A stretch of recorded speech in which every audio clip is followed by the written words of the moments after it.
Welcome back after the break, right? After the Pesach break. We're heading back into Hilchot of Shabbat, specifically Halachot of Bishul. We're in the Tzurba Rabbanon, Hilchot Bishul Bet in volume 18. Again, this volume, the whole Tzurba Rabbanon English series is dedicated by the Lax family. This volume is dedicated in honor of Yakir Hexter and David Schwartz, two of these young men who were chavutot in the yeshiva, and they were soldiers in the army, and unfortunately, they passed away in this operation of iron swords. This year, also Nishmat tonight, Eliyahu ben Moshe and Yudla Rahman ben Esther, the Nishamot Shehav and Aliyah and Go Mikhail and Ganed. Okay, so in Hilchot Bishul Bet, which was us the third year, what we saw was something called a Kli Rishon. Okay, and we said that Kli Rishon is the pot that's on the fire, and even if you remove it off the fire, it still has the status of a Kli Rishon. And we said that once it's still hot, it can cook, and therefore you're not allowed to put anything inside of it. Remember? But you can't put anything inside of it. That's what we said, because it's a Kli Rishon. There's the time, right? Once it cools down and it's cold, that's a whole different story. Right? It's still hot. Okay, you can't put anything inside of it. Take a look on page 25, right? Shulchan Aruch in source 5, Kli Rishon, Afil Achas Shavir Mala'esh Mevashel, Kozman Shehayad Soleded Bo. As long as it's still Yad Soleded Bo, how did we define Yad Soleded Bo, the halacha? We defined it as the Ben Ish Chai and others defined it. As long as you can't drink it in one shot, it's hard to drink it, it's very hot. That's Yad Soleded Bo. And therefore, you're not allowed to put inside of it spices. Now, spices are raw. Spices that you have in the spice things are raw. So you're not allowed to put it inside a Kli Rishon. Okay, so it's Shabbat. You have the chicken soup. You took the chicken soup off the blech or off the hot plate. Hot still. Yad Soleded Bo. You're not allowed to put anything inside of it. You can't put anything inside of it and spice anything that's raw. Okay? Right, Mishmur says, as long as it's no longer Yad Soleded Bo, it cannot cook anymore. Okay, then we got into Kli Sheni. And we said that what's a Kli Sheni is that when you take the hot soup and you pour it into a bowl, right? So that bowl now is a Kli Sheni. And Tosfot explained that the walls of the second pot cool it down. And therefore, a Kli Sheni can't cook. So if you take the hot water, you pour into a second cup, that second cup can't cook because the walls cool it down. So based on that idea, there was a concept known as Dvar Gush. Okay? A Dvar Gush it's a food that doesn't touch the walls. Piece of steak. I take it off the pan. Right? I made steak in a pan. The steak is in the Kli Rishon. I take the steak from the Kli Rishon, I put it on a plate. But there's no walls surrounding that steak. That's a Dvar Gush. And according to Ashkenazim, you cannot put anything raw on that Dvar Gush because it's still so hot and there's no walls cooling it down. According to Ashkenazim, they say you need to have a mechitza on your plate. Okay? You need to have a mechitza. You have a hot piece of kugel, hot piece of steak, and you have your coleslaw here, and you have raw corn. You can't have an extra Dvar Gush. You got to separate it. We don't hold like that. We say there is no such thing as Dvar Gush. It is in a Kli Sheni. It's a Kli Sheni and it doesn't cook. Therefore, you could go ahead and put on a steak that's on a second plate. You put whatever you want. You can put it next to it. For us, that is okay. I'm just reviewing. Okay? So that was the Yalkut Yosef. That's what the Igut Moshe. Then we had, and this is what we end off last time with, which was known as Iroi Kli Rishon. Iroi Kli Rishon, the word Iroi means pouring. So I have here my tea, right? So I have my soup. This is a Kli Rishon. It was on the fire. I took it off the fire. It's still a Kli Rishon. It's Yad Soleded Bo. I'm now pouring the contents. While it's being poured, that has the status of Iroi Kli Rishon. The question, halacha, was, how do you view an Iroi Kli Rishon? Is in the air, even when it hits the let's say it doesn't hit the pot, but it hits the tavlin that's on the pot. Okay, I have raw spices here in my bowl.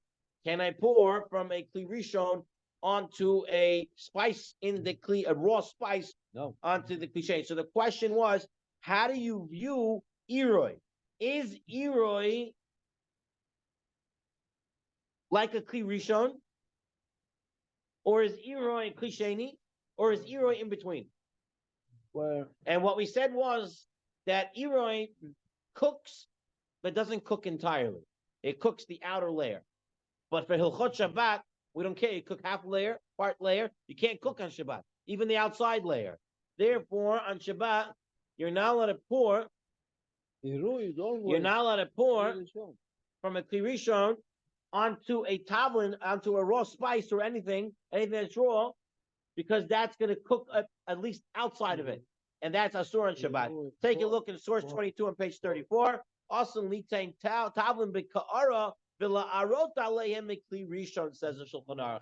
You're not allowed to take pour from a kli rishon onto a kli sheni, because it's going to cook the tavlin somewhat. So it's only a tavlin or anything else? Anything raw. Anything raw. So why does it tavlin? Because tavlin is the example. Very, very fast. Tavlin is the example of something raw. Okay? So based on this,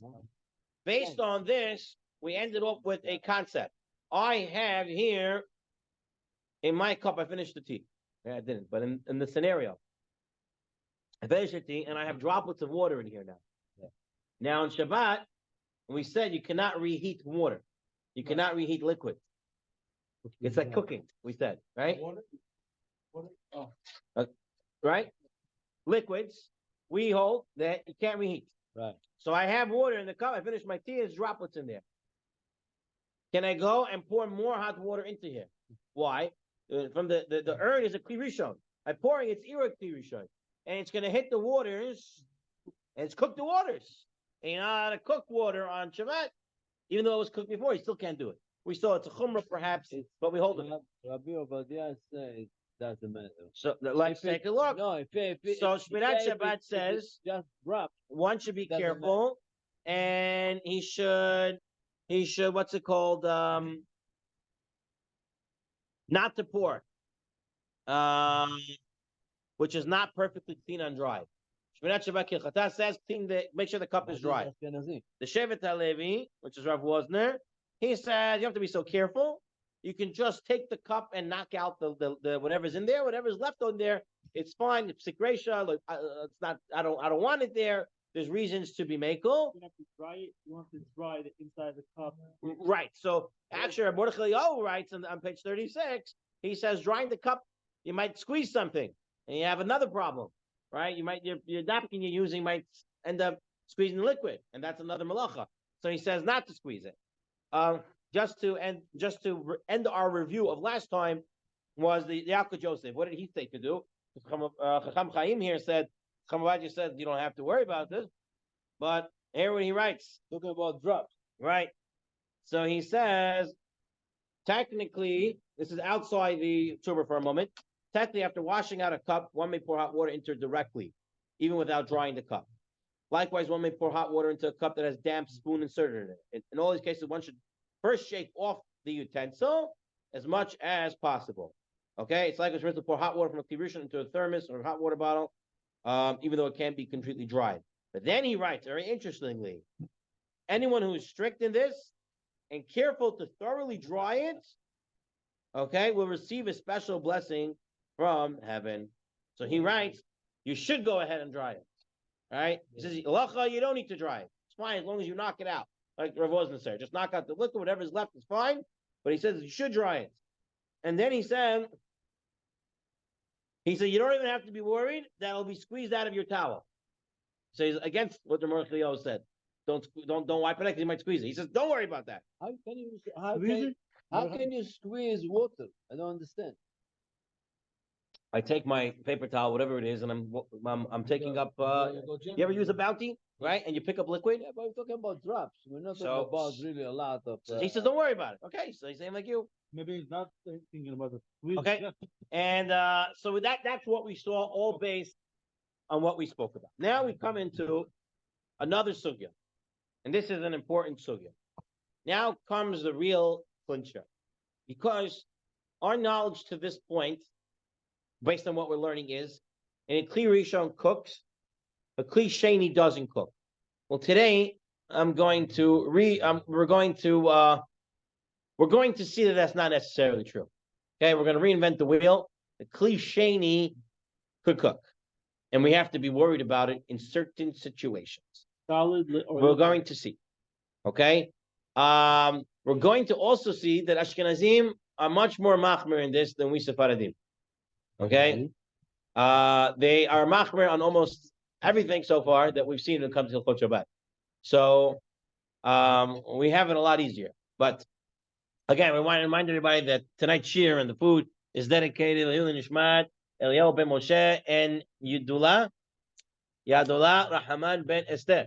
There's a Shamot Shehav and Aliyah and Gamachai Chai Beganei. Okay, so let us start. We're on page 36. Now we're really starting. Okay. 36? Page 36, source 27. We're going to learn what's called Mechazek Mivasha. All right, here we go. Says the Mishnah. First, this is a very important Mishnah. This Mishnah is going to be revisited multiple times tonight. So get it straight now. Kol Shabbat behamin me'erev Shabbat, shorin oto behamin b'Shabbat. Anything that was in hot water before Shabbat, meaning it was cooked Exactly. before Shabbat, Cooked. could be placed in hot water on Shabbat. Right? Anything that's cooked can be reheated. We already spoke about this, right? Anything that's solid can be reheated, right? Solid. Now, chol shelo ba b'hamim b'erev Shabbat, anything that was not cooked, medichin oto b'hamim b'Shabbat. You can pour hot water on it on Shabbat. Okay? That's going to be the question. What we're talking about. Okay? So right now, what we're saying is, anything that's in the water, you can put it back in the water on Shabbat. What is it? Solid. Anything that was cooked in the water, you can put it back in the water to reheat it on Shabbat, right? But if it wasn't cooked before Shabbat, you can pour hot water on it. It's only That- washing. Let's. Washing it. No, it's very important. How do you wash it? Huh? How do you wash it? By pouring water. That's Iroi.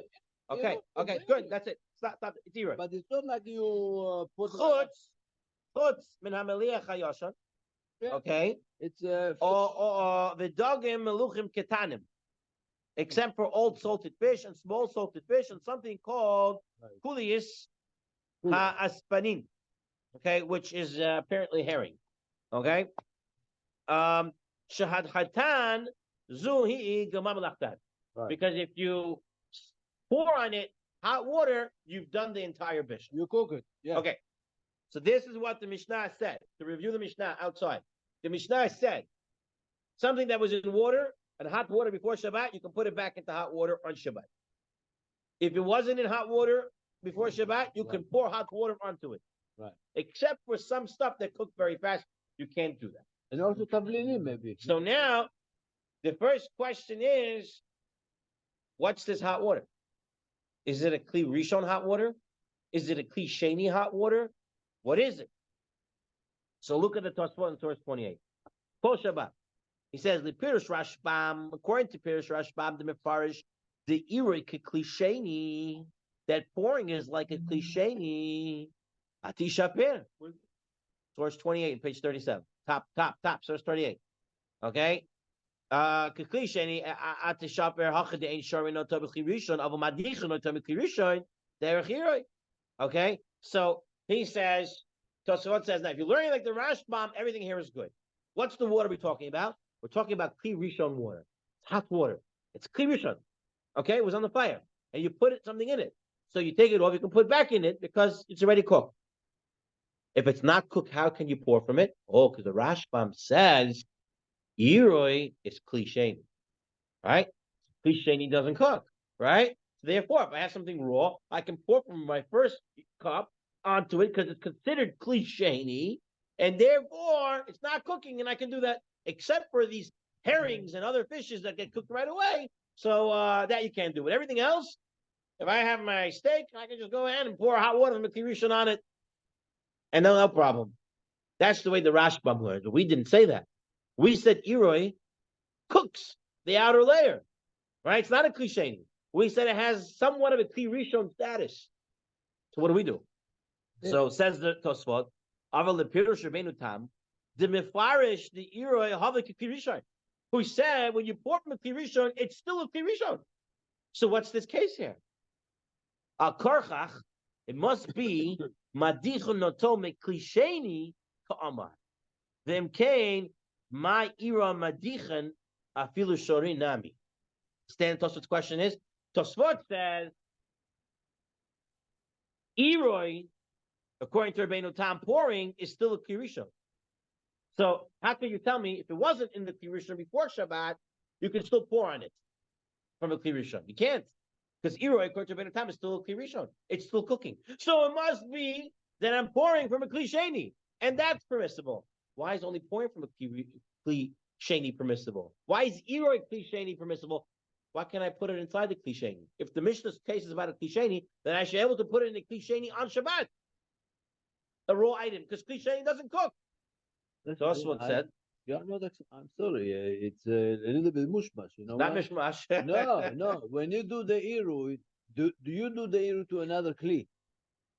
That's You're doing it on the item. You're doing the on the item. You're doing on the item, but the item is in the another kli. We don't care where the item is. No, what do you mean? If you do it in the air, so it goes right away. It goes to a different place. There's a machloket Rashbam and Rabbeinu Tam. Is Iroi of a Kli Rishon still a Kli Rishon, or is Eloi of a Kli Rishon a Kli Sheni? Depends. That's what you have to know. That's the machloket. So the Rashbam says pouring is a Kli Sheni. So the Mishnah makes sense. I can't put it into it because it's a Kli Rishon. I can pour from it because the pouring is a Kli Sheni. Rabbeinu Tam says pouring still remains a Kli Rishon. So you can pour from it onto the item. So it must be the Mishnah's case is a Kli Sheni. You can pour from a Kli Sheni. Wait. Why can't I put it into a Kli Sheni? Why I only can pour from a Kli Sheni? So says the Tosfot, V'omari, Tafilu b'Kli Sheni in Shorim. You cannot put it in. The whole the Hamaim Hamin mehezek mevashel. Since the water is still hot, it looks like it's being cooked. And that's why you can't put it into a Kli Sheni. You're right, the Kli Sheni can't cook. But you know what? Since the hot water, it looks like it's cooking, that's why it's asur. And that's what the Mishnah is talking about. The Mishnah is talking about a Kli Sheni. Mishnah says you can't put it into a Kli Sheni because it looks like you're cooking. But you can pour from it because that doesn't look like cooking. And that's the way Tosfot wants to understand this Gemara, which comes out to mean that according to Tosfot, you can't put things inside a Kli Sheni. Okay, Tosfot gives another answer. And Tosfot says that really you could put uncooked foods in a Kli Sheni, but there are some foods that cook so easily that you can't even pour from it from a Kli Sheni. Meaning you could put in a Kli Sheni, but you can't even pour on certain items like herring, even from a Kli Sheni. So depending on which way you answer, you could put into a Kli Sheni, or you can't put into a Kli Sheni. Depending on the answer. According to Tosfot's first answer, you can't put into a Kli Sheni, mechazek mevashel. According to Tosfot's second answer, you could put into a Kli Sheni because you can't cook in a Kli Sheni. Only the certain herrings and stuff like this that even pouring will cook. So what's halacha l'maaseh? Tosfot, Rashbam is very simple. Rashbam, you can't put in, but you can pour. Right? It's simple. According to Tosfot, the case is about a Kli Sheni. And perhaps you can put into a Kli Sheni, and perhaps you could. So Magen Avraham says as follows: Asur l'sharoto afilu b'Kli Sheni the mehazek mevashel. Says the Magen Avraham, it's like the Rabbeinu Tam that you cannot put something into hot water in the second keli in the Kli Sheni when it's still hot because it looks like mevashel. It looks like you're cooking, and therefore you can't do it. That's the Magen Avraham. And so says the Orchot Shabbat. The Orchot Shabbat of Rabbi Yitzchak Ruben and Rabbi Shalom Gelber, they both write, and this is halacha l'maaseh for Ashkenazim, en liten ma'achal batim mevushal b'Kli Sheni shehayat soledet bo. If the Kli Sheni is still yat soledet bo, you can't put anything inside it. Even though the Kli Sheni ein mevashel mehatayra, from the Torah, Kli Sheni doesn't cook. Mikol Malkum Ichmir Chachamim Shalitim Boy Davar Ma'achal Sheni Mavusham Mishum the Nira Kivavashel Mechazek Kivavashel looks like Bishul. You can't put it inside. Okay, except if it's known that you're putting it in not to cook. What example of that? That is your tavlin. That is your spices. Okay. He says spices, right? Look at the second thing over there. He says spices that we know you're not putting it in to cook. No one's thinking you cook when you put in a spice into the soup. No one thinks you're trying to cook the spice.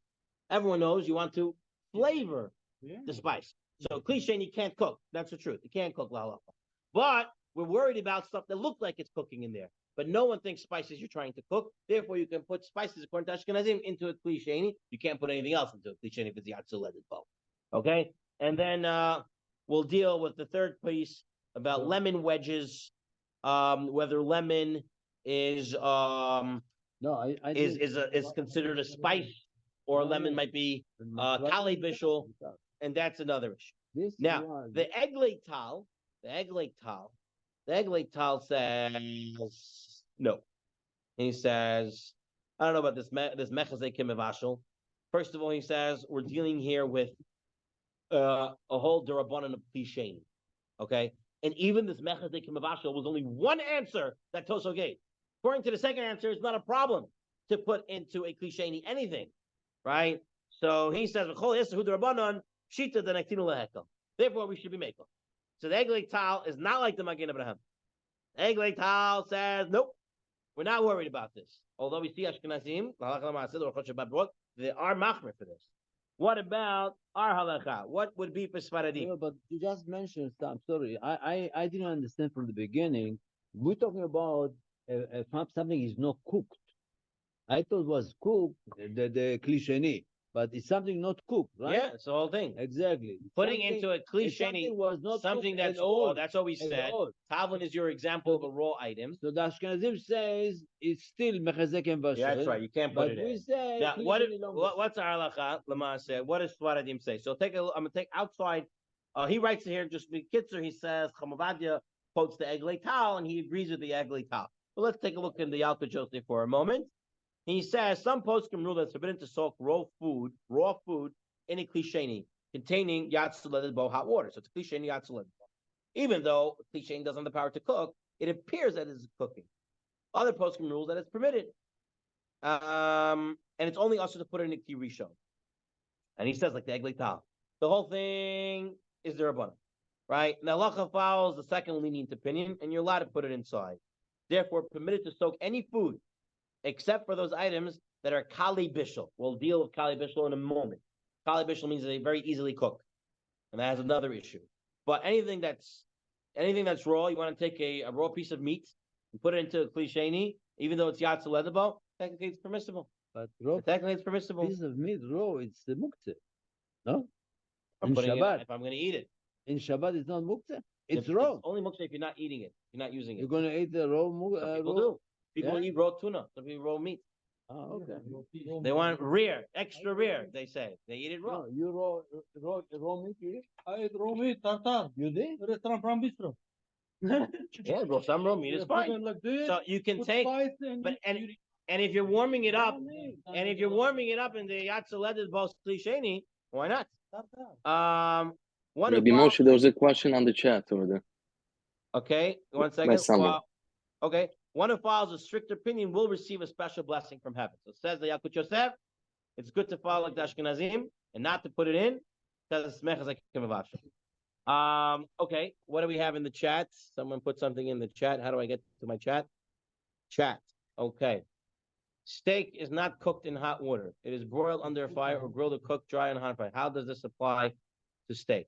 What about baked goods? So you're asking about bishul acher afia, bishul acher, other types of cooking, which we're going to see that we Sfaradim are mekel in it, Ashkenazim and more machmer in it. But let's wait for that shear to come up because it will come up. Okay, but that is a good question. Do you view baking and other items as cooked, or you view it as a different mode? So that's a good question, but Let's say we do consider it cooked, then it would be fine. Okay.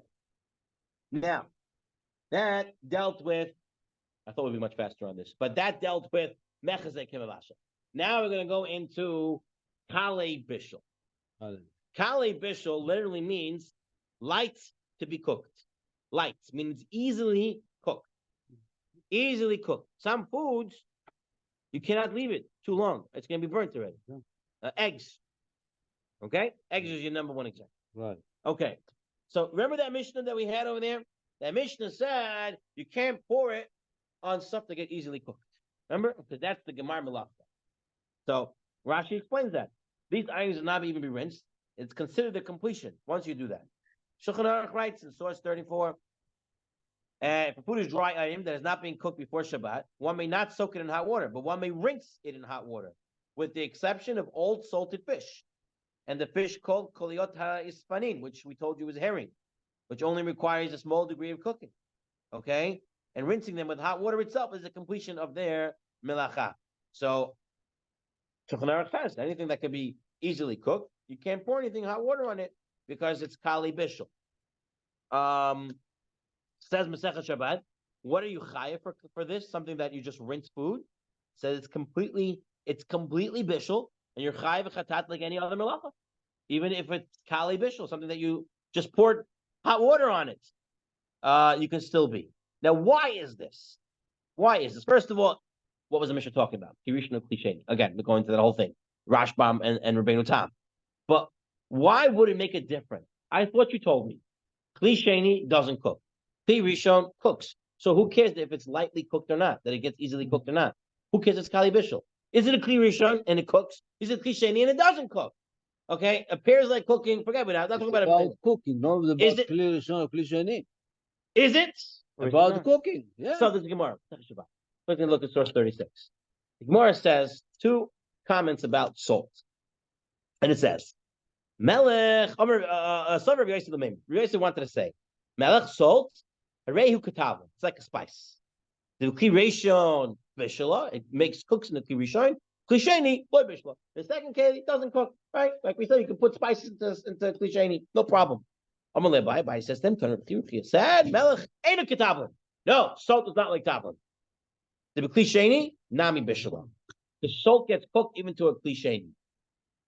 You just told me Kli Sheni doesn't cook. And now the Gemara is saying Kli Sheni cooks salt. Rav Nachman argues, Rav Nachman says, no, you can't cook salt like that. Sricha Melicha Bishula Kivisra the Torah. He says, no, in order to cook salt, you need to cook it like you cook an ox. It takes a very long time. Okay? Now, the second version, Ikadamre. Some Rav Yosef wanted to say, Melech Harika Tavlin, salt is like a tavlin. The Kli Rishon Bishula, the Kli Sheni Loy Bishula, and the second keli doesn't cook. Amalei Abaya, Tani Rechia, Melech ain't a Ketavlin. It's not like a tavlin. The Kli Rishon, Nami Loy Bishula. It also doesn't cook in a Kli Rishon. Right. So these two Ikeda Amres are completely opposite. One Ikeda Amre says salt gets cooked, right? Even in a Kli Sheni. And the second Ikeda Amre says salt doesn't even get cooked in a Kli Rishon. Okay, but what you see from this salt business is that, one second, the whole time I was thinking Kli Rishon cooks, Kli Sheni doesn't cook. And now you're telling me salt possibly gets cooked in a Kli Sheni, or salt doesn't even get cooked in a Kli Rishon. Make up your mind. Does a Kli Rishon cook? Does a Kli Sheni doesn't cook? Or does it cook and it doesn't cook? Which one is it? So, before we move on, which one is it? Salt is not food. Which one is it? Salt is not food. What's with salt? Shulchan Aruch says, Melech mutar litain letocho, talking about Kli Rishon, kivan shahavir mala esh. Once you took it off the ish, right? The tzricha bishul kevisara the Torah, because it needs a lot of cooking. So you're allowed to putting in the Kli Rishon once it's been removed from the fire. That even includes putting it on a hot plate or over a blech, as long as it doesn't look like real cooking. You're allowed to put salt into a Kli Rishon, because Shulchan Aruch goes with the Iked Amar of the Gemara that says it doesn't even get cooked in the Kli Rishon. The truth is, the Ramah says v'yesh osram will take melech afilu b'Kli Sheni. Calls man shehayatzu yelizbo. Says the Ramah, no, salt cooks in the Kli Sheni. Don't put it in there. But machmer tovah bracha. Says the Ramah, whoever is machmer is going to come a bracha to them. So here we have the Ramah Shulchan Aruch. Today is a little bit easier with salt The Yalkut Yosef brings down that today's salt is really all cooked already. When before they sell them to you, they process them by cooking them to a certain degree. Some say it depends how they processed it. They do cook it, they don't cook it. But there are many reasons to be mako. Most people are mako with putting salt in. Ashkenazim are more machmir. They don't even put into a klisheni. According to Ashkenazim, Yeah, they always have to eat their food cold. in order to Because add they cannot put salt. they can't put it on a solid. It's the Right. margush. They can't put it in a liquid because Yeah. Yatsu led the way with a klisheni. Now it's kali bishul. Wait until Okay. it's cold and then eat it. Right? This is Onek Shabbat. Or make it perfectly beforehand. Okay, so says this. Look at source 39, page 42. Says Sefer Yerim. The Yerim says, and this is a month. This opens your mind to a whole new facet over here. This is Satmar. He says, "V'ain bishul tali loibu klirishim loibu klisheni." Cooking doesn't care if you're in a klirishim. Cooking doesn't care if you're a klisheni. Lach lefi That's shu what I davar said. hamitvashel pa'amim shu davar rach mitvashel af klisheni. V'yesh davar kasha shafil b'klirishim einu mitvashel. V'yesh davar mitval b'klirishim loibu klisheni. Right? And he says it really depends on the item. That's what I said. That's right. That's what you said. So you like to say for Uraim. Okay? It's a Rishon. Going on Right? for the food, not for the kli. So he says, because it depends on the item, says the Sefer Uraim,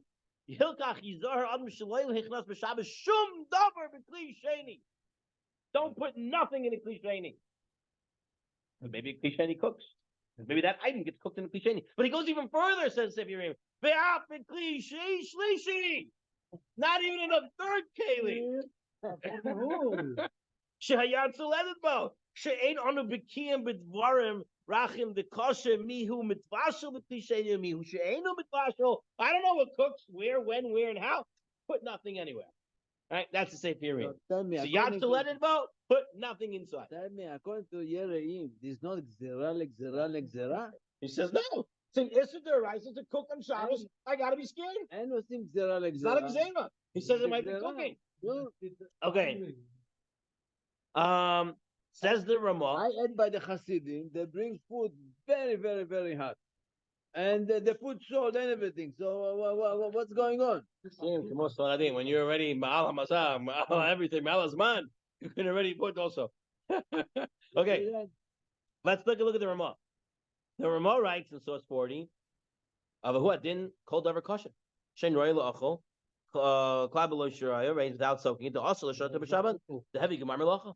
He says you can't put anything hard. Anything that's hard, that you need to soak up a little bit in hot water, you cannot put it in. And says Mishnah Berurah, what are you talking about? I feel the klisheni. So the Mishnah Berurah, the Ramah, Sefer Yerim says you cannot put into a klisheni anything at all that can possibly be cooked.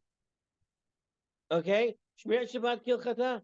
He writes, since some foods can be cooked even in klisheni, and we're not experts, one should be strict and say that anything uncooked is subject to bishul, even when placed in a klisheni.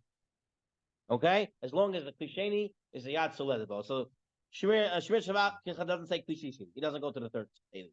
And he stops short at he says klisheni. Can't put anything in it because we're scared. Chazon Ish says, okay, listen, yes, we should be strict, but there are certain things that with certain items you don't have to be strict. Okay? Let's see what he says. One, you not only be strict regarding bread, which is specified by the smag as being a kali habishul, because bread is easily cooked.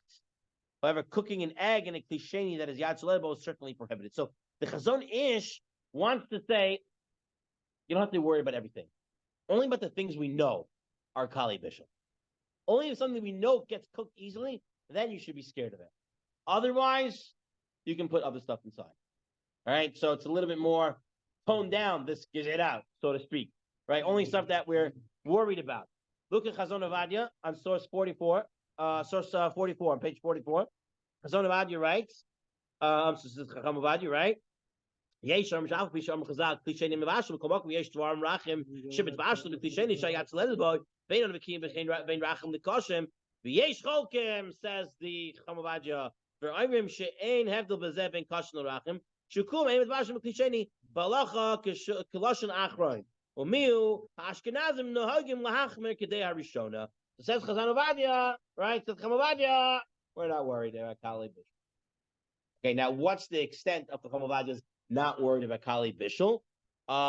So if we take a look in the if you take a look in the Yalkut Yosef outside of the Tzurba for a moment, the Yalkut Yosef on page 318 over here, he writes, there are certain foods that are soft and easily cooked, which we call Kali Bishul. And the halacha assumes they can be cooked even in klisheni. One example is a raw egg. As long as the water in klisheni is hot, as a yatsu ledabo, one may not put in such foods into the water. Some say it's only an egg, and some say, and you should be worried about this, is tea leaves. That's the problem with tea leaves. Ashkenazim not only make We'll get into tea shortly. Tea is halachic status of Kali Bishul, even for Sfaradim. Right. Even for Sfaradim. Well, I know many. Kamavadia wants to say here when the Al-Kushi brings it down, and here I'm going to bring it also now from this beautiful sefer that I have over here. A beautiful sefer came out this past year. And in here he really breaks it down how Bishul works for Sfaradim, the halachot. And here he writes. The Moroccans, they use Checks. You always learn. You always put your checks aside. Okay. If, however, the food gives you an incentive to get back to the sefer. If, however, the food does not noticeably cook easily in the klisheni, or it's easily edible, then it does not resemble the herring. Example that foods that are similar to herring, that are Kali Bishul. First thing he writes, uncooked tea bag. That's a Kali Bishul, even for Sfaradim. uncooked. Uncooked tea bag. But they consider like a cook. All your tea bags are raw. Tea bags are raw. Okay, the tea leaves in there are most regular tea bags are raw. Unless you make the tea in Erev Shabbat. Raw egg is also a Kali Bishul. He brings you another one, very finely ground spices. Okay, they're so finely ground that they're also a Kali Bishul. You might get away that you're putting it in klisheni because you just want to spice it up and you don't want to actually cook it, so that's fine. But the two items that come out for Sfaradim at least is for Kali Bishul is raw eggs and tea bags. Okay, well, I'm not saying croutons. We'll talk about croutons later. Croutons may not be a problem because it's baked, cooked, and we might not say it's an issue. We'll get into croutons when we get there. Right now, the things you have to know is tea bag and eggs are Kali Bishul. Okay. It's definitely the tea bag gunpowder. It's raw leaves. It's raw leaves. So you cannot put it into a cliche. Okay. Okay, so now let's see the cliche. Cliche. Now we're coming to cliche. Take a look. Page 44. Source 45. So we already saw the Sefer Yereim, he said, even a cliche you can't put anything inside, because I don't know if it cooks it. That's Sefer Yereim. Now, the Pri Megadim says, he says that what? The Aser Pat Klisheni, High Klishishi, the Eish Lahaka. Okay? So says the Pri Megadim, Klishishi, Kimeko. Cliche, you can put things inside. Okay? And we're going to see it's not only cliche, shlishi, it's also erod cliche. Okay, even pouring from a cliche, sheni, it would also be okay. Says the Chazon Ish, regarding cliche, okay, we've not found any source to distinguish between a cliche and a cliche. Because I don't see a differentiation. And if food items cook in a cliche, they can also cook in a cliche if they add selected bow. And it's dependent on the heat of the water. So the Chazon Ish is like the Sefer Yereim. He says, Kli Shlishi, you got to be careful of. Still Yatz Leather, but you can't cook it in. Says the Igrot Moshe, this is Rabbi Moshe Feinstein, the Yetzik Bachab. He says, Lenias Dati, Lenira Klau, Loimer, the Ikat Dvarim, Shemitzvashlim, Kli Shlishi. He says, according to his opinion, he doesn't see anything cooking in a Kli Shlishi. The Loimer Tzinu Elu Shemi Klisheni Yesh Dvarim, we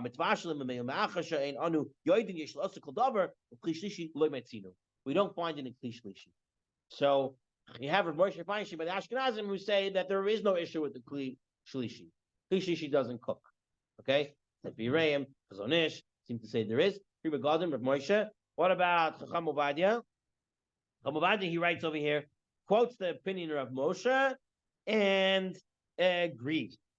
So here we'll take a look at the Sefer over here. And he writes that pouring from a Kli Sheni, right? Both Iroi, Kli Sheni, pouring from a Kli Sheni, and Kli Shlishi is never part of the Bishul process. Okay? Pouring from a second cup and a Kli Shlishi is never part of Bishul. We're getting into ladle. It's the next section. No. I don't want to hear about ladle. I don't know what a ladle is yet. Right now I'm telling you. So we're going to have to define what a ladle is. What's the status of it? But I'm not up to ladle yet. So if you hear me every time I said pouring, pay attention to what I'm saying. Don't get confused.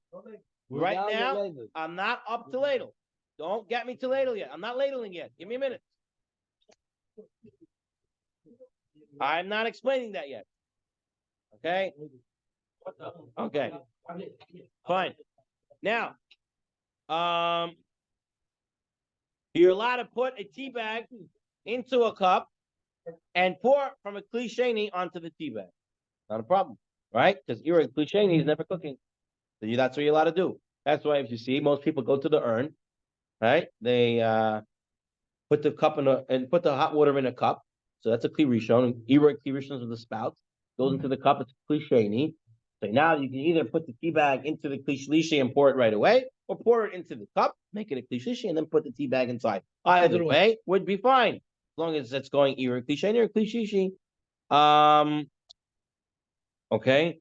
Although the reasoning he writes here is beyond the scope of this work, regarding a raw egg, one should refrain from pouring hot water onto it from a Kli Sheni. You shouldn't do Kli Sheni onto a raw egg. However, you may place a raw egg into hot water that is in a Kli Shlishi.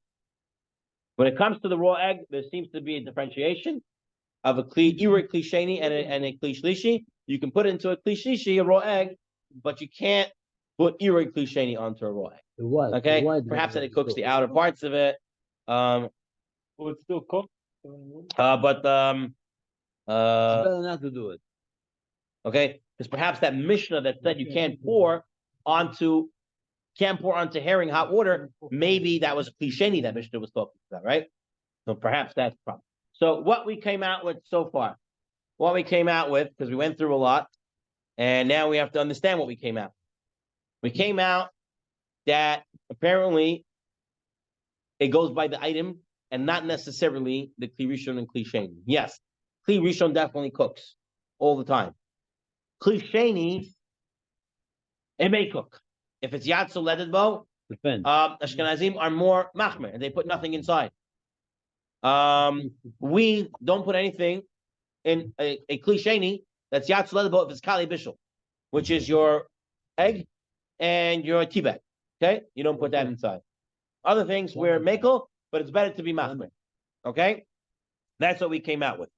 Now he brings here on the next page on 46 practical applications. Okay, practical applications. How these halachot l'maaseh happen now. Okay, so the first he brings down. What about placing a piece of lemon into a tea, or putting mint leaves into a tea? Okay, so first of all, where's the tea in, right? The Kli Shlishi, you're not gonna have any problem because Kli Shlishi never cooks. Well, let's say I'm in a Kli Sheni. Okay, what's the issue? What is the halacha then? So I'm going to turn for our attention to the Yalkut Yosef here outside the Tzurba for a moment, and he writes: slice of lemon. Some poskim say it's forbidden to drop a slice of lemon as long as it's Yad Soledet Bo, because it's a Kli Sheni. It's maybe Kali Bishul, maybe Mechazek Mevashul. Although the cup is only Kli Sheni. A lemon is a tart fruit, and even a Kli Sheni has a power to cook it. Maybe it's a Kali Bishul. I'm reading the Yalkut Yosef. Compot is It doesn't do it edible. Who cares if it's edible? It's still being cooked. You can't cook. Who cares if it's edible or not? Melach is You can't edible. cook. You can eat melach without something. Other poskim ruled that it's permitted. Others say it's permitted. Not Kali Bishul, not Mechazek Mevashal. He writes, one may be lenient and go with the lenient ruling, but it's better to be strict. Okay, that's what the Yalkut Yosef writes. Lemon sliced into a klisheni may be a problem. Better to stay away from it. That's why it's always better to make your tea in a klishlishi. Not a problem at all. Right. Klishlishi is not a problem at all. Yeah. Yeah. So what are you coming out from this? From this one? It's better to always make your tea into a klishlishi. Okay? You get away with all problems afterwards. What's the other one? The other one was about mint leaves. Okay. So many people are accustomed to insert mint leaves in hot tea on Shabbat, even though the tea is the Atzuledabo, it's a klisheni, right? It says there's a basis to permit this practice, since the cup of tea is a klisheni, which has no power to cook. And there's no reason to say the mint leaves are Kali Bishul, although we said tea bags are. Apparently mint leaves aren't, right? One who refrains from this, special blessing from heaven. So again and again, better not to do it. Okay, better to make it a klishlishi. So what's the difference between the mint and between the lemon? The lemon, we said right away, don't do it. And the And then he mint, said you could do it the lemon. then He said you could do the lemon, better not to. So he said the same thing with the mint. Okay. Oh, okay. It's all again, is it Kali Bishul or not? Okay, Piece of lemon or lemon slice. Okay. What about adding milk to a cliche? Oh, that's very English important. tea, Anna. I have my tea. Want to add milk? What's the din there? Yeah. Tata gover. That's a problem. So Shulchan Aruch ruled that one may pour any beverage into a cliche. You can put any liquid into a cliche, even if it's yatsul edabo. Even though it's yatsul edabo. Klisheni? I'm gonna read it again. I'm gonna read the Hebrew also. But derech lach ein din kali bishul. When it comes to liquid, there is no such thing as kali bishul. V'chein mutar limzoig teh o kafa chamim shebekos b'shabbat b'chalav kar. The mashkim ein b'chal kali bishul shebetvashel miklisheni. You're allowed to put anything cold into a klisheni cup. Any cold liquid. Any cold liquid, you can put into a klisheni cup. There is no din of kali bishul by liquid. You're allowed to put in your milk into the cup. Okay.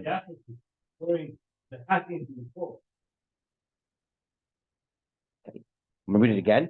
One may pour any beverage into a klisheni filled with scalding hot liquid on Shabbat, and therefore one may pour a bit of cold milk into scalding hot tea or coffee in a klisheni on Shabbat. No liquids are included in the category of kali bishul.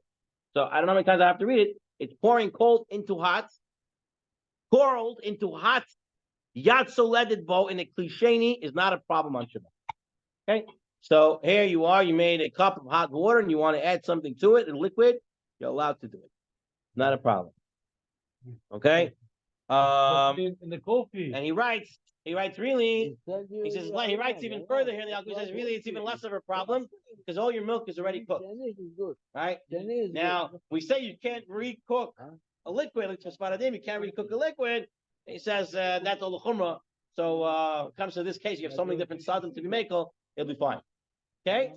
And the next two halachot he brings here. What about instant coffee? Oh. Okay, now what does instant coffee mean? That's very important. I don't drink What's it, instant coffee? What's meant? What does it mean? When I say instant coffee, what does it mean? Elite, the powder. Say it again. It's already cooked. Instant coffee is so fast because it's already been processed, it's already been cooked. So if it's already been cooked, right, should be fine. Or we lean to place instant coffee powder which has been cooked during production in klisheni. Some say it's appropriate to restrict and put into a klishlishi. So I'm going to read to you from the laws of Shabbat. Rabbi Nachshon on page 409 in my book over here. He talks about it, and he says you should be careful. Why is it? He says really it's permitted to make coffee with water from a kli rishon, since the coffee is already cooked. You can even use a kli rishon. Remember, if it's already cooked, no problem. Put it back in kli rishon. However, one should still use a klisheni. Why? Since many coffees have additional flavors or additives which are susceptible to bishul. He says use a klisheni. If possible, it's praiseworthy to even use a klishlishi. It's even better to use a kli shishi. Furthermore, it's possible that not all the granulars were completely cooked. They write instant coffee. It's already been cooked, but maybe not. Maybe not everything got cooked. Right? But especially if you have flavored ones, there are probably stuff in there that are not cooked yet because they add flavor into it. Since they're very different brands, it's proper to be strict at all the time. And he writes, kli shlishi. So he recommends even for Sfaradim, instant coffee and a I'm kli talking about shlishi. instant coffee. Вот это чайник, он первый. Стакан наливаешь, это второй. Потом еще здесь второй стакан, вот он третий. На третий Yeah. надо все делать. Yeah. Но если ты сделал на втором, But it's already been cooked. Ah, exactly. That's what he's saying. He's saying you should be worried for that. Especially flavored. Especially flavored. Just you worry everywhere, but especially flavored coffee you have to be worried about. It's more likely there's uncooked items in there. Baruch Hashem, we don't have So what comes again? What comes again? Halacha l'maaseh, it is better to be machmir and always making the kli shlishi. Okay? Even though instant coffee, you could technically make it a kli rishon because it already was cooked. Perhaps not everything is cooked there. You So should be anybody likes cold coffee, do it in Tea bag is not cooked. You have iced coffee. Let me hear it. Yeah.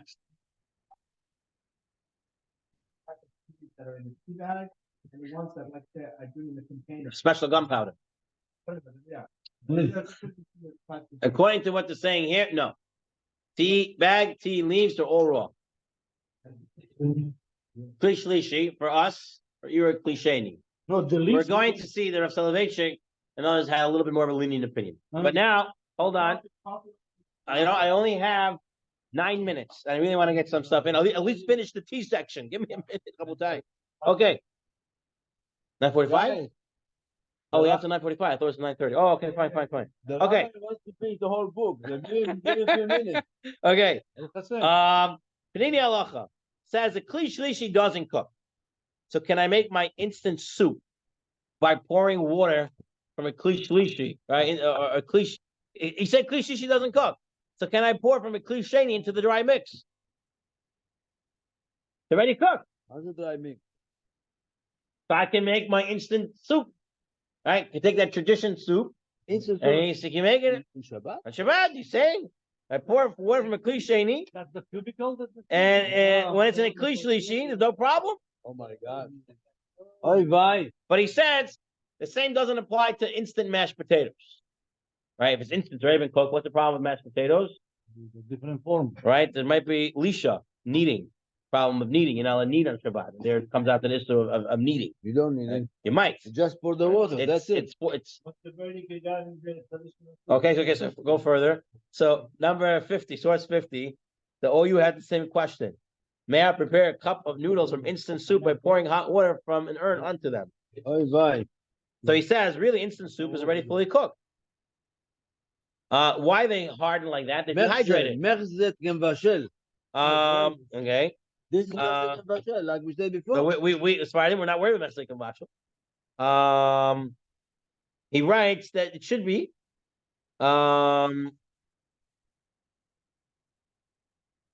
He says, but there might be another issue for Ashkenazim because yesh bishul acharafiyah for Ashkenazim. They say if it's baked, you can't cook it afterwards. We are making on that. But he writes that you also know, and here's another big thing. He writes over here in the OU, you should know that there are other items in the instant soup that may not be cooked yet. The spices and schmices and other things, flavorings, schmavorings, they may not be cooked yet.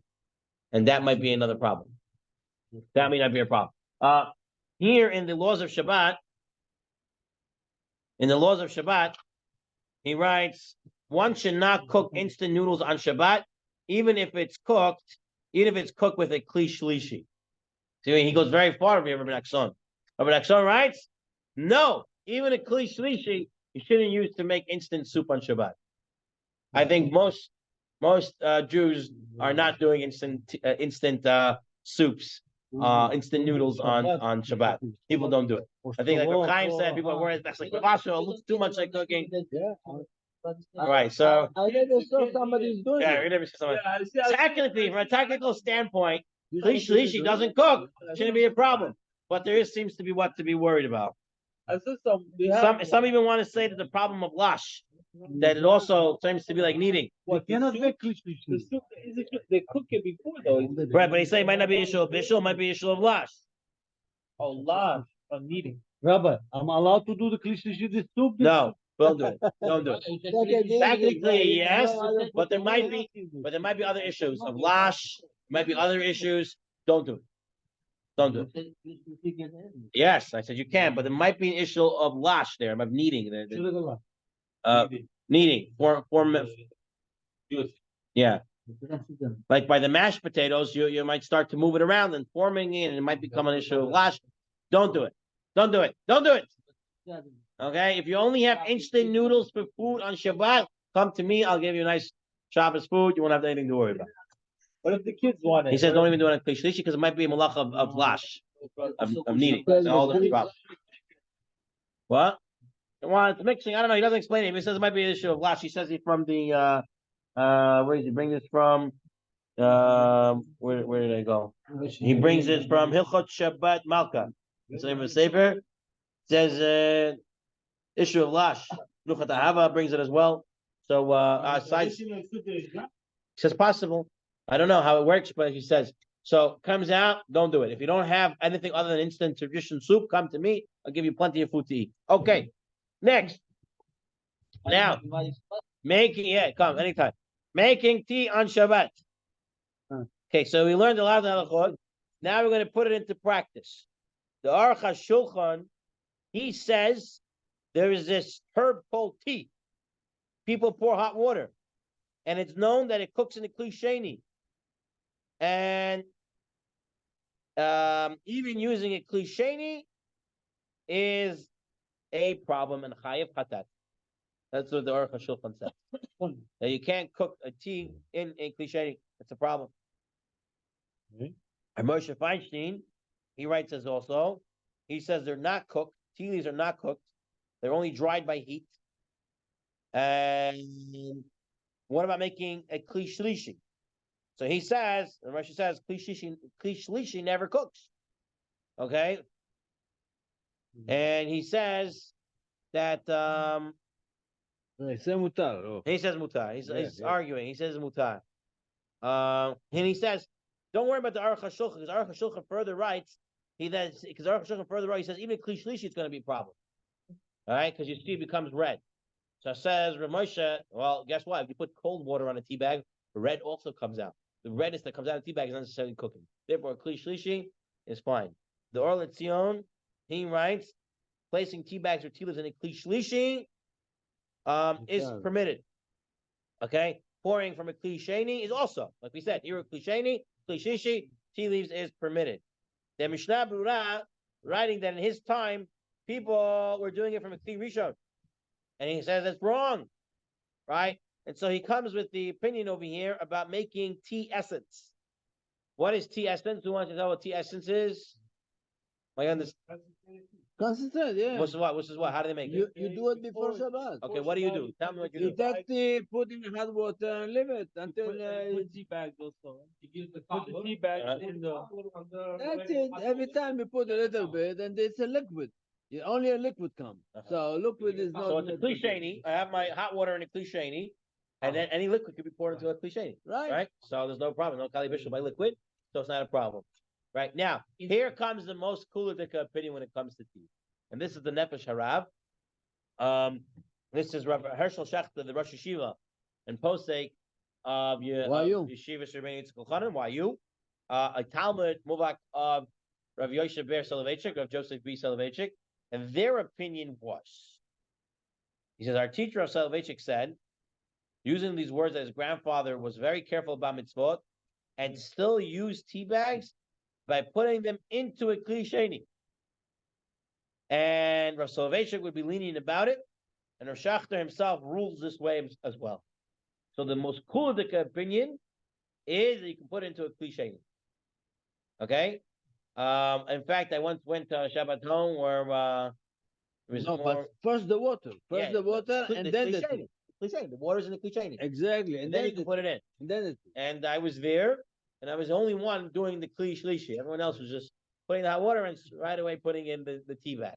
Well, according to Rav Soloveitchik, according to Rav Hershel Schachter, this is that's fine. no problem. Not a problem.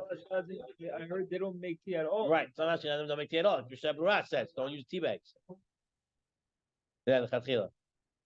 According to Rav Soloveitchik, Rav Soloveitchik, and Rav Kli Sheni, I put my water from the urn to this cup. I can put my tea bag straight in. Kamavaji doesn't hold it that. Kamavaji says no. It has to be either Kli Sheni or Kli Shlishi. Can't put it in to No, but a it's Kli Sheni. But this is Christian. Right. already. Kamavaji says you cannot use a Kli Sheni. Pour it once more. Another one? Yeah. Kamavaji says it has to be in either Kli Sheni or it has to be a Kli It's Shlishi. good. I don't drink tea. No, not for this. Not for this. Not for this. Once it goes into the Kli Shlishi, once it's either Kli Sheni, say it doesn't cook, then you can put your tea bag inside. Let's just take a look in the Yalka Joseph outside of the Tzurba for a moment. Page 315 here. I wrote down something. So halacha 43. He writes over here. All right, so he writes about the proper way that the Mishnah Berurah says. Okay, pour the hot water from the samovar or the kettle into a cup. Your cup is now a Kli Sheni, and then add your tea concentrate to it. Who's saying it? About Yosef? The Yalkut Yosef brings that down. So this is exactly what Mishnah the. Berurah said. No, it's also exactly what Rav Shachter said. No, tea essence. The essence. The essence. The essence. Okay. Then he writes about tea bags. Here is the Yalkut Yosef on tea bags. Yeah. It's recommended that one refrain from inserting a fresh tea bag or uncooked tea leaf. See, he doesn't David doesn't differentiate tea bag or uncooked tea leaves into a Kli Sheni. You should refrain. You're allowed to do it to pour the water from a Kli Sheni onto the tea bag. Not a problem. Alternatively, you can put it into a Kli Shlishi, right, and then pour it into there, and that's fine. Okay, either Kli Sheni or Kli Shlishi. Iru Klisheni. For a tea bag, for Svaradim, Chamuvadia. So what is Iru Klisheni? Okay. Here is my samovar. Yeah. I take the water. This is Yeah. Kli Sheni. Yeah. In my second cup, I have my tea So bag, it's good. It's I pour from Shlishi. It's not Sheni. but it's Eroi because I'm pouring straight onto the tea bag. Eroi is pouring onto it. Shlishi. Eroi, Kli Sheni into a Kli Shlishi. That's the way you're supposed to make tea on Shabbat for Svaradim according to Chamuvad. Okay, you're using tea bag. Today, I go around and I don't see most people using tea concentrates. I guess no one has the time for it. They just use tea bags and they do this mahalach. They use them in Kli Shlishi or Kli Sheni. That's the way we do it at home. That's the way. I remember when I was little, we used to make tea concentrate. When I was very little. In those days, remember, your urn was on the stove.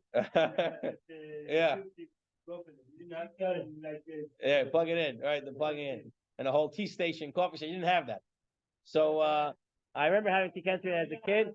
And then as we grew up, it was gone. It was tea bags, and we just did the Kli Sheni, Kli Sheni, Kli Shlishi. Okay. Yeshirot. All right, Rabotai. We have some more time, Baruch Hashem. So now we're moving on to Yad Nechvet Bo. Oh, what is this Yad Nechvet Bo? What is this Yad Nechvet Bo? No, Nechvet, Shamayim, the water comes on the yad and then it makes you damage. Right. Makes Okay. you damage. Says the Chaya Adam in source 57. It's significantly hotter than Yad Tzurba. Yad Tzurba, I put my hand there, I have to move it back. But my hand doesn't get scolded when I touch it. Nothing happens. As long as I move it back right away. Right. But Yad Nechvet Bo is when I put it and it gets hurt right away. Okay? You got ready. So he says Ve'imah roteach kol kach ad she'nechvid bo nearly the kuliyama mevashel. If it's so hot The water. that it could scald you the minute it touches you, then it cooks according to everyone, says the Chaya Adam. Is he talking about Kli Sheni? Or talking about Kli Shlishi? We don't know. Maybe even Kli Shlishi he's talking about. Yeah, That as long as it's so hot that it'll damage you the minute you touch it, it's considered cooking. Well, And he wants to bring a proof from the Rambam. The Rambam not in Hilchot Shabbat, Rambam Hilchot Meiser. Okay, Rambam Hilchot Meiser, he writes over here, read the box, he writes, it explains it well. The obligation of separate Meiser from ripe produce usually takes effect after the produce is brought into its usual storage place. Okay, then you have to bring Maaser. If, however, the produce is cooked before reaching the storage, the obligation to separate Meiser begins then, if it cooks. So says the Rambam that if the food was exceptionally hot and you added something in there that could scald the hand, right? He should not put into it oil that wasn't given off maaser, because it will become cooked and then it'll be chayiv in maaser. So the Rambam, and here he uses the lashon kedei sheyichva et hayad. The Rambam says that if something gets so hot, it already makes the obligation of maaser. So there is some sort of din of yad nechbet bo. The Chazon Ish argues, says first of all, this Gemara of Yad Nechbet Bo doesn't come in the Bible; it's only in the Yerushalmi, and perhaps it's only by Hilchot Maaser and not in Hilchot Shabbat. Exactly. Nevertheless, he writes in source 60, he says, "I don't know how to be Mekel Shabbat. Isur Shabbat Mivaso. I don't know what to do. Perhaps we should be Machmer." But then he ends off Mihu Mikra Adin near the Ein Isur B'Klishena Afili Yad Nechbet. He says, in the end of the Chazon says, really, Klisheni, Yad Nechbet, I'm not worried about it. Okay? It's Mikra Adin is not a problem. The Poskim don't bring it, not the Rif, not the Rosh, not the Torah, Shulchan Aruch, no one brings it. I have a very, very important So therefore, there's no Yad Nechbet Bo by Klisheni. So if it's scalding hot, you can touch it, burn. No, it's still Klisheni. It doesn't cook. 1 second. Let's just finish the Abiyah Omer. Okay. The Abiyah Omer says, "Nearly halach l'maaseh l'hakel litain hot milk l'toch kois kafe cham afal pisha yad seledebo v'nechavit mimenu." Okay, even if it's so scalding hot, if you touch it, it's gonna burn you. You can still put it inside. Problema. We're not worried about yad nechbet.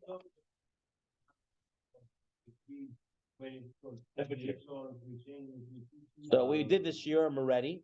Okay, that you missed the first couple of shiurim. The word numbers. Halach l'mai said we don't go by numbers. Halach l'mai said we don't go by numbers.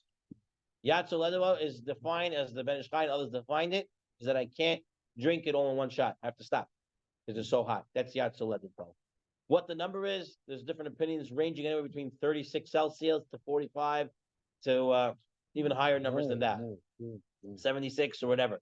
So there's different opinions, 80 something, what Yad Soledova. So we don't go by number in the end of the day. Okay, We go by the way we feel. I have a very, very Go ahead. question is Yesod. I think so. Oh, wait. One last second. With respect to Kli Shlishi, Rav Yashiv was worried about Yad Nechbet Bo, even by Kli Shlishi. And Chazon Ish say you don't have to be worried, but Rav Yashiv was worried even by Kli Shlishi. But again, Rav Moshe Feinstein and everyone else pretty much says Kli Shlishi doesn't cook. I don't care if it's Yad Nechbet Bo. Okay, go ahead. My question is, we know about cooking in Shabbat. It's like shlish bishul, like this ben drosai. How you call it? Yeah, Ben ben drosai, drosai. right? Now, so what is cooking? Kos shniya, kos shlishit.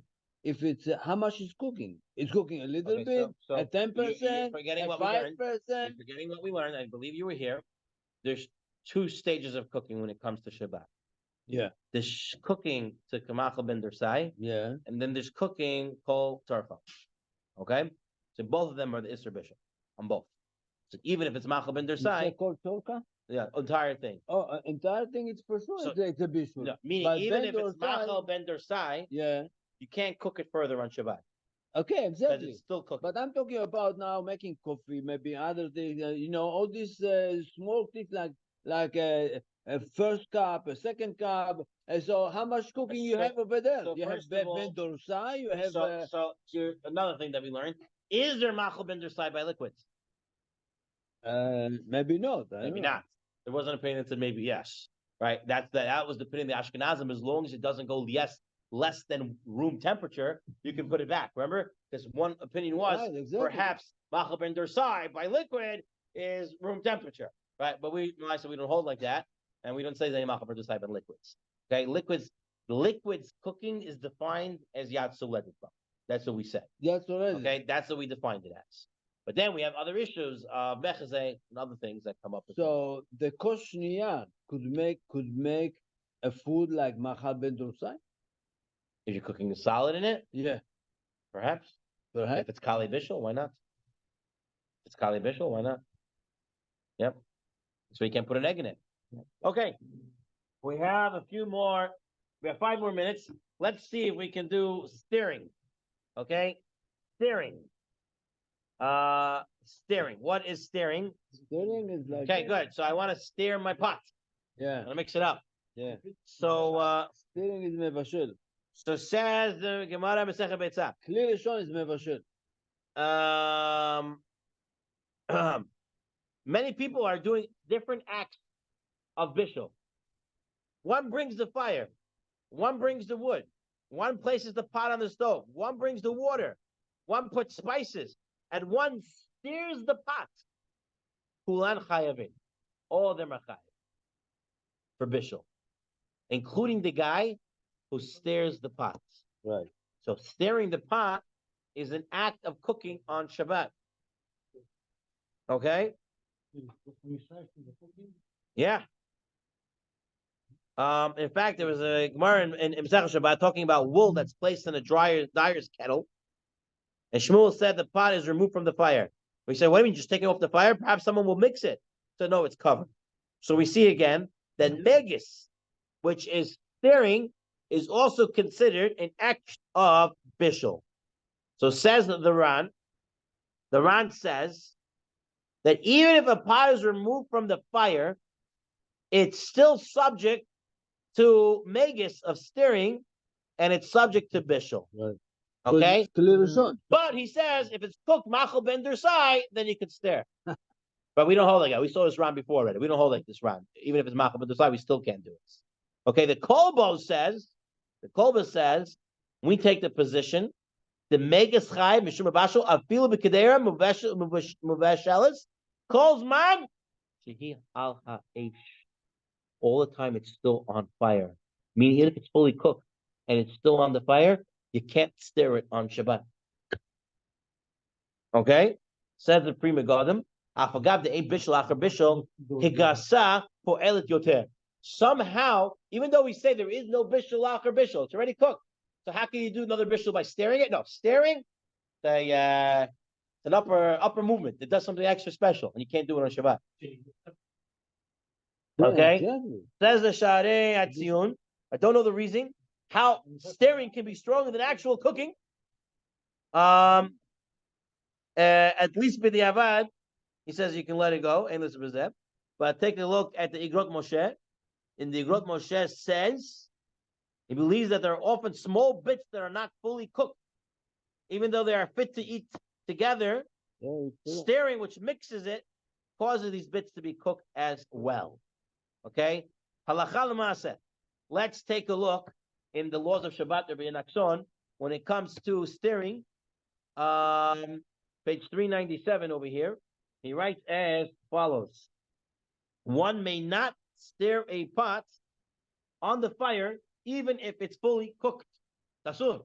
If on the fire, you can't do anything with it. Okay. I'll tell you why. I have a reason for it. Okay. Then I want to take a look for a moment in the Halacha 19. Also, 1 second. Now he says not even stirring, not just stirring. Shaking the pot is also considered stirring the food. You're not allowed to do that. It's on the fire. And the blech. Well, I didn't say anything about blessing. Okay? No, Shaking it is stirring it. Says the Malachot of Shabbat. He writes as follows over here. And Rabotai, it's very important. Don't get lost. He says this rabbinic prohibition of stirring or shaking applies when you stir the food while it's directly on top of the fire. Therefore, if your food is on a blech or a hot plate or on a stove without a lit flame, then you're allowed to stir the food because it no longer looks like you're cooking. So they're not saying that it cooks, but they're rather saying it's mechazek kivavashal. All right, another idea why it might be a problem stirring. And he says that as long as there's a blech or a hot plate, you could stir it. No, but there's another reason. Another reason what I'm thinking. When you're stirring, you're breaking the pieces. The minute you break the pieces from big piece to small piece, a small piece Cooks. cook much Okay, faster. that's what Much Moshe faster. wanted to say. He wants to say that. Much faster. But that's Allah Moshe. Stirring stirring a pot that's fully cooked. Asur if it's on direct fire. If it's on a blech and a hot plate. Oh, everyone has today a blech or a hot plate. No one's really putting it on direct fire. What's the status of a crock pot? No. I don't know. I don't know. In fact, I don't know. We're going to get into it. I promise we're going to get into it. But at the moment, I'm not sure. I don't know if it's considered an open fire or not. I don't know. I'm leaning to say it's not an open fire. You know what we I'm leaning do? to say You it's know not what an we open do? The crock pot? Inside. But I don't know. Exactly. We'll find out. Exactly. Okay. Right. Okay. We have one more section, and I know Pinchas wanted to hear this section. This is the labeling section. We have the ladle, Pinchas, but we don't have time for it today. But the next week we get into the ladle. Make sure to be here. Maybe Hanina. We have Minyan, right? We have Minyan? Yeah. Maybe Hanina make a show mess. That's how I get in front of who? Where's that call yourself? If you get Kibala Hem Tournament, watch them, huh? Adonai Chavetz, the man, Titoya, get Yadir. Man.